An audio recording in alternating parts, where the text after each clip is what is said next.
Hello everyone, welcome to analytics classes. हम पढ़ रहे हैं डायमेंशनल एनालिसिस और हम इसकी पहली दो एप्लीकेशंस पढ़ चुके हैं, जिसमें हमने एक सिस्टम से दूसरे सिस्टम में किसी फिजिकल क्वांटिटी को कन्वर्ट किया था और इसके अलावा हमने किसी भी गिवन इक्वेशन की करेक्टनेस को चेक किया था। साथ ही साथ हमने प्रिंसिपल ऑफ होमोजेनिटी पढ़ा था। तो प्रिंसिपल ऑफ होमोजेनिटी का प्रयोग करके ही हम किसी भी एक्सप्रेशन को डिराइव कर सकते हैं by using the relationship between different physical quantity. जैसा कि आप जानते हैं कि कोई भी physical quantity different physical quantity से मिलकर बनी होती है। तो अगर कोई गिवन एक्सप्रेशन है तो उस गिवन एक्सप्रेशन में जितनी भी फिजिकल क्वांटिटी होती है उनकी आपस में डिपेंडेंसी होती है। ठीक है, तो एक पर्टिकुलर फिजिकल क्वांटिटी को डिराइव किया जा सकता है in terms of the various factors on which it depends, यानी कि जो फिजिकल क्वांटिटी है वो जिन जिन फैक्टर्स पर डिपेंड करती है उन फैक्टर्स के रूप में उस फिजिकल क्वांटिटी को हम रिप्रेजेंट कर सकते हैं, डिराइव कर सकते हैं एक्सप्रेशन के रूप में। इसके लिए हम एक छोटा सा एग्जांपल लेके चलेंगे और उससे मैं आपको समझाने का कोशिश करूंगा कि किस प्रकार से कोई गिवन फिजिकल क्वांटिटी उसके फैक्टर्स पर डिपेंड करती है। देखिए बेटा, फॉर एग्जांपल हमारे पास है फोर्स, ठीक है, और वो फोर्स डिपेंड करता है मान लो मास पर, वेलोसिटी पर और रेडियस पर। ठीक है, हम यहाँ पर सेंट्रीपिटल फोर्स की बात कर रहे हैं कि let us consider centripetal force acting on A mass depends on the mass of the body. ठीक है, v is the velocity of the body and r is the radius of circle in which that force is acting. ठीक है, तो इन तीन parameters पर, factors पर क्या depend कर रहा है? फोर्स। लेकिन हमें ये नहीं पता कि इन तीनों फैक्टर्स के कितने कितने डायमेंशंस का हम इस्तेमाल करें फोर्स को डिराइव करने के लिए। तो हम क्या करते हैं बेटा, मान लेते हैं कि let us consider a physical quantity. अब फिजिकल क्वांटिटी यहां पर कौन सी है बेटा? फोर्स। तो मान लेते हैं कि एक फिजिकल क्वांटिटी है force, depends on mass of body. Number 2, velocity of body v and radius of circular path r in which body is moving। तो बेटा अब आपको कंडीशन तो पता चल गई कि जो हम फोर्स निकालना चाहते हैं वो मास पे डिपेंड करता है, वेलोसिटी पे डिपेंड करता है और रेडियस ऑफ सर्कुलर पाथ पर डिपेंड करता है। पर ये नहीं पता आपको कि कितने कितने डायमेंशन से डिपेंड करता है। ठीक है, तो उसके लिए हमने क्या कर लिया कि let force is proportional to mass की पावर a, वेलोसिटी की पावर b एंड रेडियस की पावर c। यानी कि डायमेंशंस हम निकालेंगे किसके? मास के, वेलोसिटी के और रेडियस के। किसका इस्तेमाल करके बेटा? By using dimensional analysis. बेटा प्रिंसिपल ऑफ होमोजेनिटी क्या कहता है? दोनों तरफ की टर्म्स, इस तरफ की टर्म फोर्स है तो ये टर्म्स भी पूरी रिप्रेजेंट किसको करेंगे? फोर्स को। तो सभी टर्म्स के डायमेंशंस को यूज करके हम a b c की वैल्यू निकालेंगे। ठीक है, तो हम क्या करेंगे बेटा, सबसे पहले प्रोपोर्शनलिटी के निशान को हटा लेते हैं। क्या आ गया? KMA VBRC, equation number 1। यहां तक आपको समझ में आ गया? ठीक है, तो अब हम अपनी लेफ्ट साइड और राइट साइड की जो फिजिकल क्वांटिटी हम यूज कर रहे हैं उनके डायमेंशंस को लिख लेंगे। तो बेटा देखिए, लेफ्ट साइड में आपके पास क्या है? फोर्स है। क्या बेटा? लेफ्ट साइड में आपके पास फोर्स। तो फोर्स के डायमेंशन क्या होते हैं? लेफ्ट हैंड साइड में आपके पास है फोर्स, तो फोर्स के डायमेंशन लिख लीजिए। पता है अब तो आपको m1 l1 t-2 these are the dimension of force. ठीक है, अच्छा राइट साइड में आपके पास क्या है? मास m के डायमेंशन आपको पता है m1 l0 t0 होते हैं। उसके बाद आपके पास दूसरी टर्म क्या है? वेलोसिटी। v के डायमेंशन क्या होते हैं m0 l1 t-1 और उसके बाद आपके पास है रेडियस। तो जितनी भी फिजिकल क्वांटिटी एक्सप्रेशन में यूज हुई हैं सबके डायमेंशंस हमने लिख दिए। ठीक है, तो डायमेंशनली हम क्या करेंगे, दोनों इक्वेशंस को क्या करेंगे, इक्वेट करेंगे। तो writing dimension formulas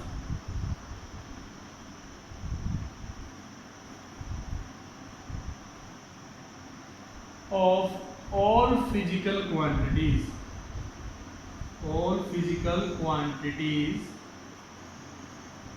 given in the expression।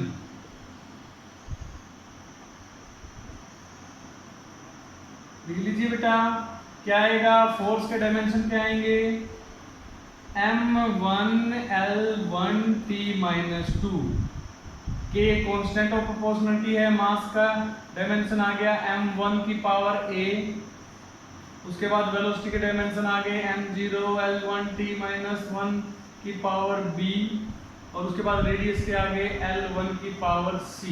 तो इस प्रकार से आपने दोनों साइड जो जो फिजिकल क्वांटिटी प्रयोग की थी उनके डायमेंशंस को लिख दिया।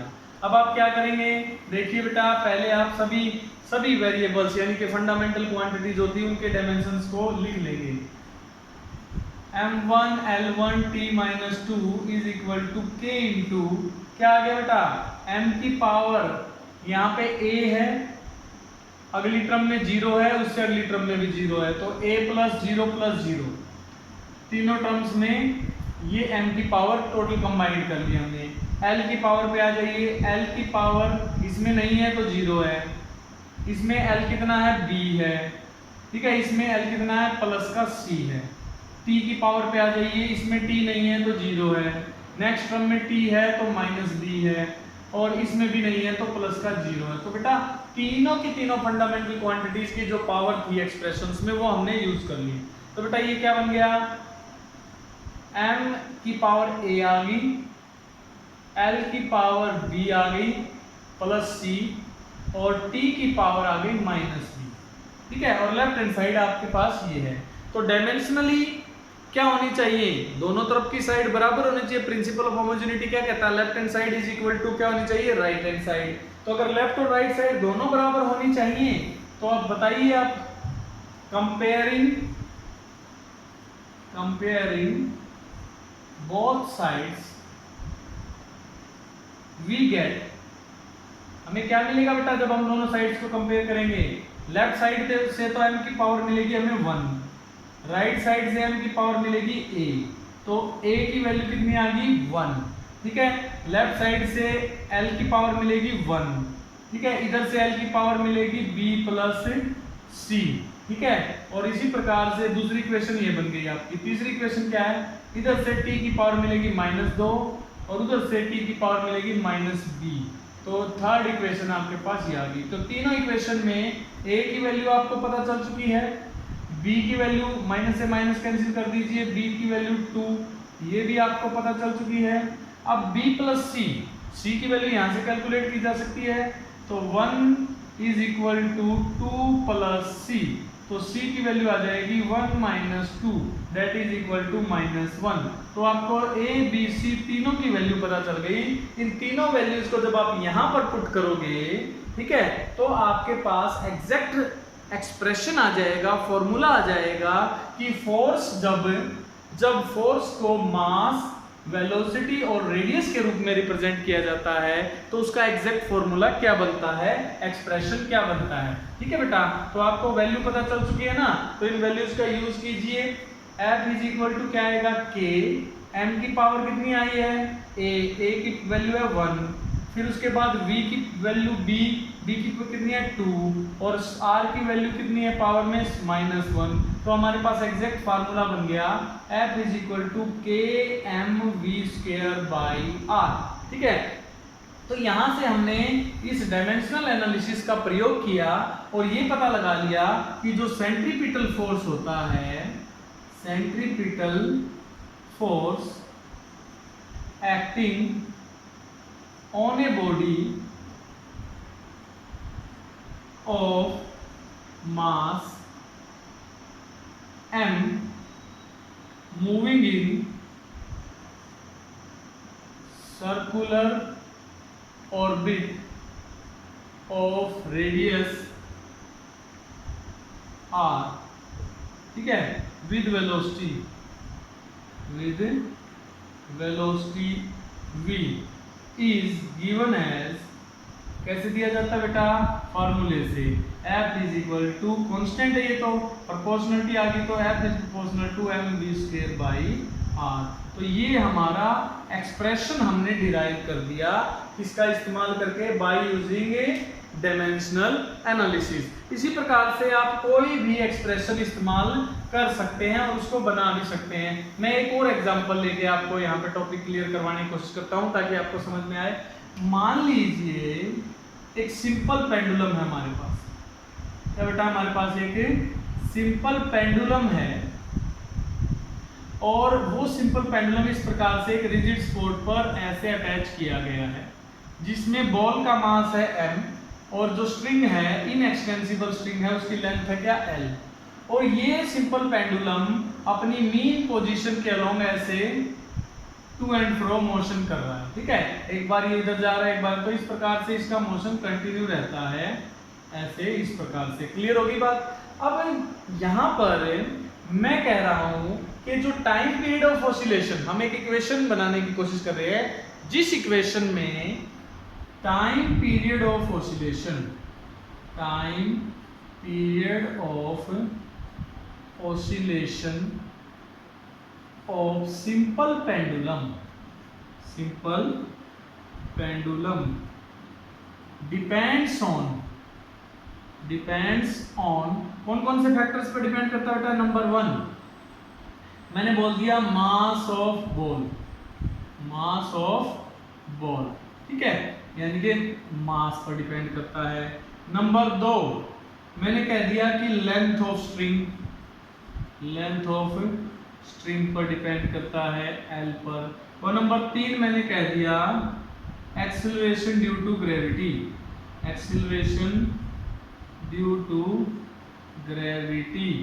तीसरा फैक्टर है हमारा G, इस पर डिपेंड करता है।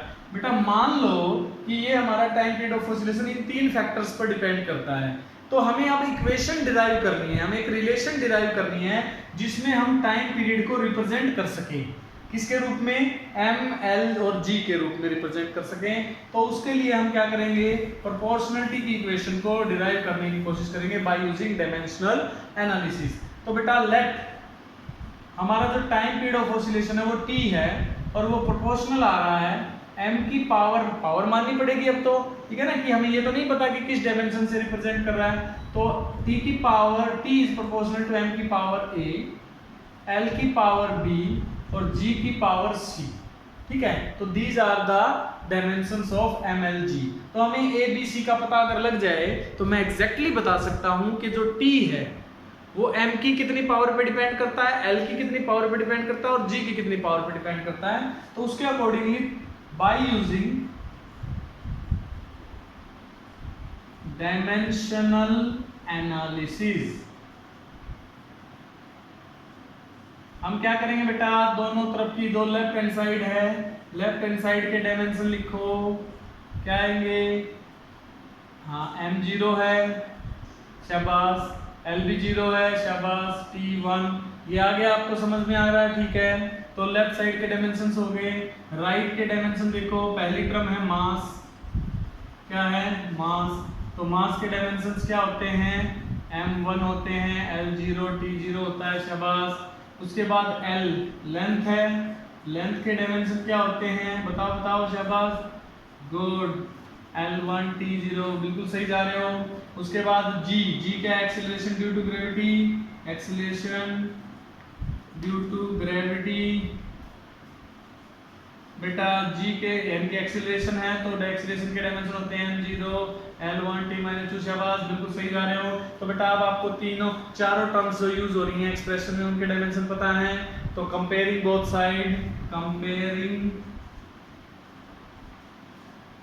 साइड्स वी गेट, क्या पता चलेगा हमें, ठीक है, कर लेते हैं हम कंपेयर। तो बेटा लेफ्ट साइड के डायमेंशन लिख दो, राइट पे यहाँ पे लिख देता हूँ। चलो पहले मैं M0 L0 T1, ये तो लेफ्ट के डायमेंशन है, ठीक है। इधर क्या मास M1 की पावर A, इसमें L1 की पावर B, और बेटा L1T - 2 की पावर C। तो आपने तीनों टर्म्स के डायमेंशंस को लिख लिया। डायमेंशंस को लिखने के बाद अब हम क्या करेंगे, अब हम पावर्स को चेक करेंगे। बेटा लेफ्ट साइड में कंपेयर कीजिए, 0 मिला हमें m की पावर, और राइट साइड में क्या मिला हमें, a मिला, क्योंकि और तो कहीं पे m है नहीं, तो 0 = a की वैल्यू क्या आ गई, 0। उसके बाद l की पावर कंपेयर कीजिए, लेफ्ट में मिला 0, राइट में क्या मिला, b प्लस का और प्लस का c, यानी कि b + c, ठीक है। ये दूसरी इक्वेशन आपके पास आ गई। और तीसरी इक्वेशन में लेफ्ट में मिला 1 और राइट में मिला -2c। तो ये तीन इक्वेशन आपके पास आ गई बेटा। इसमें आपको a का मान मिल चुका है, c का मिल चुका है, c की वैल्यू आएगी -1/2, b की वैल्यू यहां से क्या आ जाएगी, b - 1/2 = 0, b = 1/2।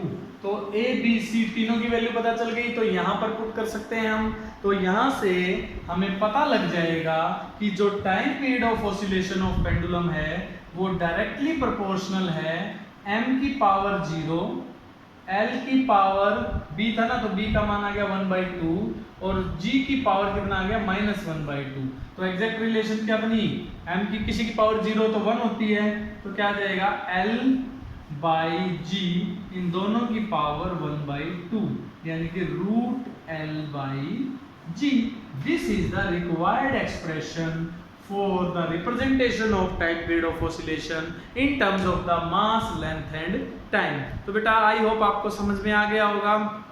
प्रैक्टिस के लिए मैं एक क्वेश्चन आपको देके जा रहा हूं, आप वही काम फिर मैं आपको दे रहा हूं कि आप एनसीईआरटी और अदर बुक, जो भी बुक आपके पास है, उसमें तीनों की तीनों एप्लीकेशंस के क्वेश्चंस को रिवाइज कीजिए। देखिए बेटा, रिवाइज करोगे तो रिजल्ट आएगा, समझ में आएगी बातें आपको। तो न्यूमेरिकल्स को या इन प्रॉब्लम्स को ज़्यादा से ज़्यादा सोल्व करने का प्रयास कीजिए, और फिर हम नेक्स्ट लेक्चर में मिलेंगे नेक्स्ट प्रॉब्लम के साथ, that will be your significant figures. ठीक है, तो हम सिग्निफिकेंट फिगर्स के बारे में थोड़ा जानेंगे। तब तक आप इस जो तीनों की तीनों एप्लीकेशन अब आपकी हो चुकी हैं, तीनों को प्रिपेयर करेंगे बेटा।